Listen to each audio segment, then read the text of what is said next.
Now, like a lot of people, I'm sure you grew up with PBS Kids and shows like Arthur, Cyberchase, Sid the Science Kid, and Daniel Tiger. We're gonna see how long I can watch Daniel Tiger without raging. Here we go. This is gonna be scary because I hate him. Whoa, I wanna get out! But in all seriousness, I was obsessed with that show back in the day. But the cartoon I'm discussing isn't something that people regularly bring up. It's not a show that blew up on TikTok like Word Girl or Daniel Tiger, and I'm surprised it isn't brought up a lot. The show in particular, Betsy's Kindergarten Adventures.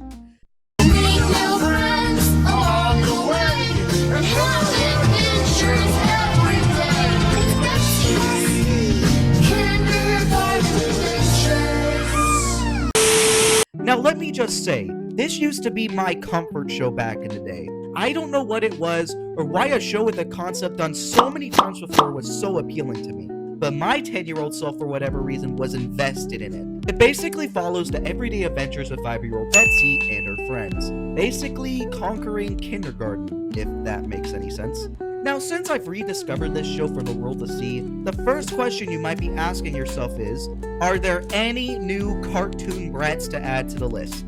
And there's one in the show I can tell you about. You're happy with yourself, Betsy. Thanks to you, I have to miss art class, and now I can't paint myself because I have to go look for some dumb lizard! Shut up, or I will kill you! Do you understand? Shut up, or I will physically kill you!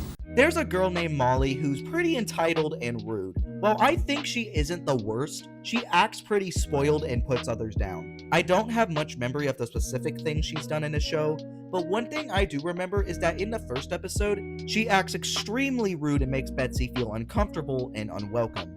They end up losing the class frog, and the whole class searches frantically for it. The frog eventually is found in someone else's bowl. And what do you know? That bowl just so happens to be Molly's. Wow, there he is! And it looks like Molly wasn't that tough after all. Guess her bowl of bad manners came with a side of karma. There's also other characters in this show, such as a boy named Scott who's the kindergarten nerd. Sarah, who has an obsession with sports and sounds way too similar to Susie. I'll get to that later. Billy, who's the class clown and not only sounds too similar to Chucky, but almost looks exactly like him. I'm starting to see a trend in this show. Then of course you got the kindergarten teacher, who looks like viewing Francesca if her life was on a better route. And according to the fandom, Carl is also her husband, which I've never knew about until I read this. Betsy also has a mom, a brother, and a dad who is 90% of the time not around. But unlike Thomas's dad, he actually has a valid reason for it, and that's because he's a pilot.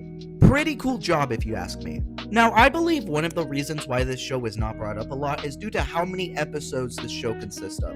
There were a total of 24 episodes, with 2 that never aired on TV. When I Grow Up and Tell Me a Story as one episode, and Election Day and Happy to Be Me as another. I tried looking everywhere for these lost episodes, but I just couldn't find anything of it besides a brief description of the Election Day episodes on TV Tropes, where it states that Billy and Sarah want to lead the Election Day parade. And that's all we get about it. Another reason why this show isn't brought up as much is due to its time on air. The show ran from January 12, 2008 to September 27th of the same year. Because this show is rarely brought up, there aren't really a lot of people that talk about it. I searched everywhere online and YouTube to hear people's opinions on the show, but besides these weird videos of them crying, I couldn't really find anything to check out. Now, I did find this one rant from a YouTube channel called Mango the Bear and Abjernary. I hope I said that right. But despite it releasing in 2021, the audio quality sounds like it was recorded in 2009 or something. I can't believe that Betsy's Kindergarten Adventures is released created by 2008 on PBS Kids. Seriously. That is so freaking it.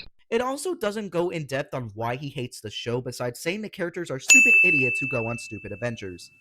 That doesn't work for me, brother. But I did find some very weird and questionable reviews on both IMDb and Common Sense Media.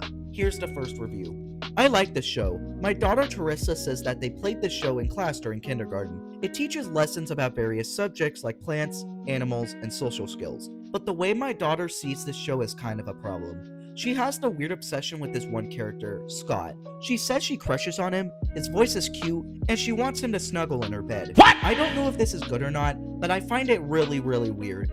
I asked a psychologist and she told me to expose her to other cartoons to the point she forgets about the character. But the problem is that she refuses, and also because her teacher in first grade is playing the show as well. So I don't know what to do now. But overall, the show is good. It's just my daughter's behavior and obsession with Scott that is a problem for me.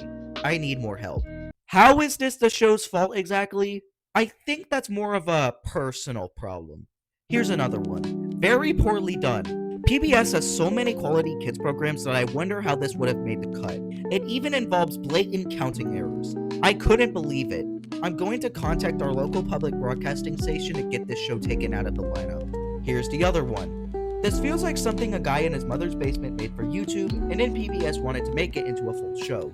Heck, even Caillou feels like effort was put into it. Thank God it was pulled from TV.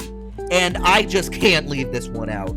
This show was so bad that it caused one mom's kids to say the N-word. I wish I was joking. Here's the review. My kids keep saying the N-word when I play this. We're white. Jeez, I never knew such a wholesome education kids TV show would cause your children to become racist. And remember, this wasn't even an old review. This came out a week ago. Like the first review, this is more of a personal problem than the show's. And now, time for me to reveal something about this show you guys probably weren't even thinking about. The voice actors. Hey, Molly, leave Betsy alone. Yes, be nice to Betsy. Right, we like Betsy. Remember earlier when I pointed out Sarah and Billy sounded way too close to both Susie and Chucky from Rugrats? Well, turns out, the two people that voiced them, being Creed Summer and Nancy Cartwright, were also the voice actors for Chucky and Susie in Rugrats. Additionally, Carl O'Connor was voiced by Tom Kenny, aka the same guy who's been voicing SpongeBob for the last 26 years. Scott is also voiced by Richard Stephen Horvitz, I hope I said that right, who is the guy responsible for voicing Alpha 5 in Power Rangers, characters in Skylanders, and the grim adventures of Billy and Mandy. Now, like I said before, I'm surprised this show isn't brought up by a lot of people, and negatively for people that do bring it up. Considering the amount of famous voice actors that did their part in this show, it's crazy this PBS show hasn't been talked about.